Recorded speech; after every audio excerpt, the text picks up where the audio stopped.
Certa vez eu ouvi a história de um menino. Ele havia lido no Evangelho de Mateus, no capítulo de número 16, um texto no qual Jesus, ensinando os seus discípulos, disse: "Se alguém quiser vir após mim, negue-se a si mesmo, tome a sua cruz e então me siga." Aquele menino queria acreditar neste versículo e queria viver este mandamento de Jesus. Só que ele sempre achou que a cruz que ele tinha que carregar era muito pesada. Negar a si mesmo ele não via tanto problema. Seguir a Jesus ele não via tanta dificuldade. Mas carregar a cruz era algo inconcebível para ele.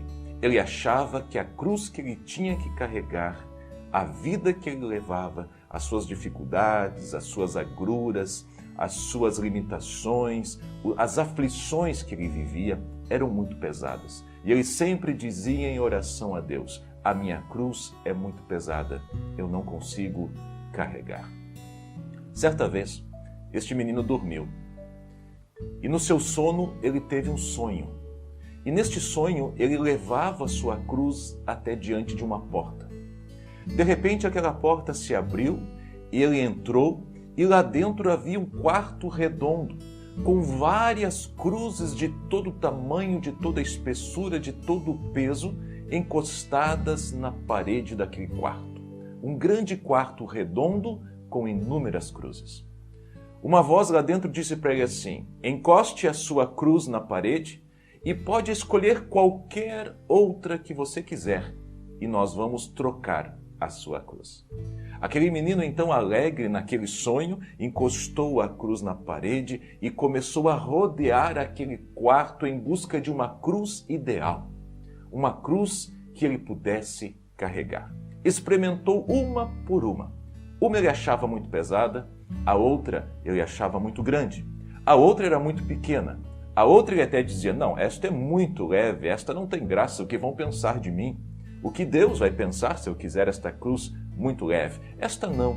E ele foi experimentando cruz após cruz, até rodear todo aquele quarto. Ele colocou uma cruz nas costas. Ele experimentou e disse: "Esta é a cruz que eu quero. Esta é a cruz ideal. Com esta não haverão problemas. Não terei dificuldade em seguir Jesus carregando esta cruz." Quando ele disse isto, aquela voz que o convidou para entrar e escolher a cruz disse: "Mas esta você não pode levar." O menino interroga dizendo: "Mas como? Você disse que eu poderia levar qualquer uma das cruzes que aqui estão? Eu poderia escolher, experimentar, e a que eu quisesse, você trocaria comigo?" Então aquela voz falou: "Mas esta é exatamente a cruz que você trouxe. É a cruz que você queria trocar." Meus amigos, estou gravando este vídeo exatamente na semana de Páscoa. E eu queria falar um pouquinho contigo sobre esta cruz. Quantas vezes nós achamos que a nossa cruz está muito pesada? E quando experimentamos um pouquinho do que os outros estão vivendo, nós descobrimos que a cruz que estamos carregando é exatamente do tamanho ideal. Se Deus permitiu que passássemos por determinadas circunstâncias, aflições, dificuldades, que são as cruzes que nós carregamos, é porque sim, Ele sabia que teríamos condições de superar, teríamos condições de carregar. Não seria esta circunstância que nos afastaria do caminho de seguir a Cristo. Aquele jovem achava a sua cruz muito pesada, mas quando ele pôde experimentar outras cruzes, ele percebeu que a dele era ideal, era na medida certa. A Bíblia diz que Deus não nos dá prova maior do que podemos suportar. Deus não nos dá tentações, dificuldades, aflições maior do que podemos suportar, porque junto com elas, Ele envia também o escape. Amigos, a mensagem de hoje é muito simples. É possível sim, na vida cristã, carregarmos a nossa cruz. Jesus disse: "Se alguém quiser vir após mim, negue-se a si mesmo, tome a sua cruz e então me siga." Eu acho interessante que Jesus diz estas palavras lá no finalzinho do seu ministério terreno, quando ele está dizendo, ensinando aos seus discípulos em Mateus 16, que era necessário ele ir para Jerusalém e padecer na mão das autoridades, dos sacerdotes e dos líderes religiosos. Era necessário, sim, ele passar pelas aflições que estavam propostas. Então Pedro chega para Jesus e diz assim: não, Senhor, não faça isso, não é necessário. E Jesus olha para Pedro e diz assim: se afasta de mim. Você está olhando a situação numa ótica humana, mas eu estou olhando numa ótica divina. E aí Jesus diz exatamente esta frase: se alguém quiser vir após mim, negue-se a si mesmo, tome a sua cruz e então me siga. Sabe o que Jesus quer ensinar aqui? É que na vida cristã nós temos aflições. Na vida diária existem dificuldades, mas quando nós negamos o nosso eu e tomamos esta vida, tomamos esta cruz em nossas costas e nos propomos a seguir Jesus pelo caminho, este caminho nos leva à vida eterna. Nós podemos sim carregar esta cruz. Ele nunca prometeu uma vida maravilhosa sem problemas e dificuldades. Muito pelo contrário, ele disse: no mundo tereis aflições, mas tende bom ânimo, eu venci o mundo. Queridos, é possível caminhar sim. É possível vencer as aflições e as lutas da vida sim. É possível carregar a cruz sim, porque ela é exatamente do tamanho que podemos carregar. Mas existe sim uma cruz que nós não podemos carregar. Existe sim uma cruz que era insuportável para nós. É exatamente a cruz de Cristo. A cruz que ele tomou sobre os ombros e carregou até o Gólgota. Esta cruz era muito grande para nós, porque esta cruz era a consequência dos nossos pecados. Esta cruz era a consequência das nossas atitudes, dos nossos erros e do nosso afastamento de Deus. A cruz era a condenação máxima do Império Romano. Os maiores pecadores, os maiores bandidos, os maiores meliantes morriam na cruz. A cruz era a pena de morte do Império Romano. E Jesus tomou esta cruz.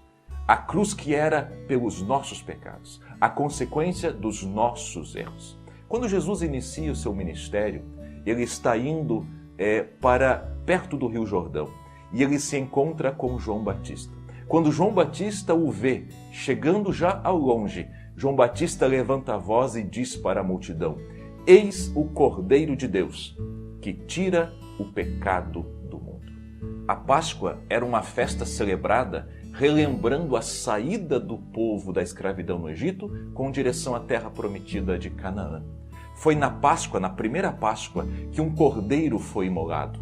As famílias comiam daquele cordeiro e o sangue era aspergido nos umbrais das portas. E o anjo da morte, a última praga lá no Egito, ela não visitou a casa dos hebreus, onde havia o sangue aspergido na porta. E desde esse dia, então, os judeus comemoram a Páscoa como a festa da passagem. A passagem da escravidão para uma terra prometida, de uma velha vida para uma novidade de vida. Uma passagem, e não por coincidência.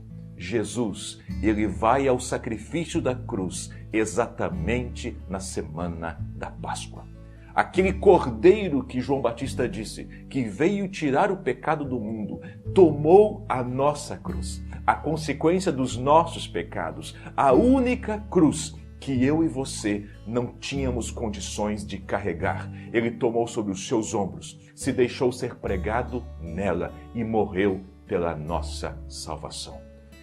E João diz, palavras do próprio Cristo, no capítulo 3, versículo 16 do seu Evangelho: Deus amou o mundo de uma tal maneira que deu o seu único Filho, para que todo aquele que nele crer não pereça, mas tenha a vida eterna. Creia no sacrifício de Cristo.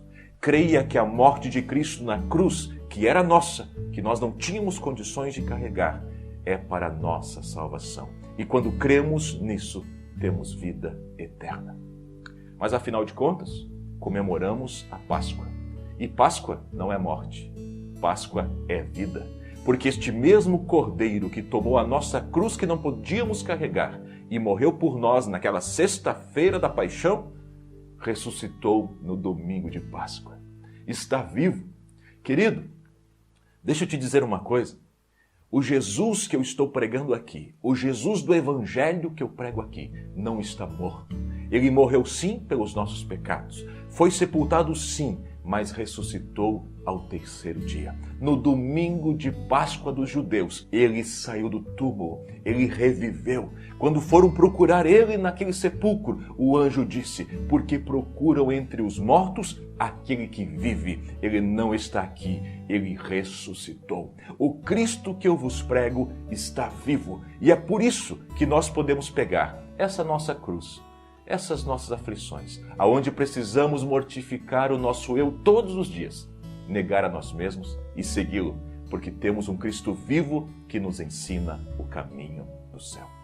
Por mais que você possa ter até no seu peito um crucifixo com a imagem de um Cristo pregado, deixa eu te dizer uma coisa, ele não está morto, ele está vivo. Ele não é apenas um amuleto. Ele não é apenas algo esotérico ou místico que a gente carrega no pescoço ou coloca na parede de casa para lembrar do seu sacrifício. Ele não está na cruz. Ele está vivo, sentado à destra de Deus, sentado à direita do Pai, intercedendo por nós. O nosso advogado, o nosso Salvador. Páscoa é vida. Feliz vida. Feliz vida nova. Aliás, deixa eu te dizer mais uma coisa. O próprio apóstolo Paulo, na segunda carta aos Coríntios, no capítulo de número 5, versículo de número 17, ele disse: portanto, se alguém está em Cristo, é uma nova criatura. As coisas velhas já passaram e tudo se fez novo.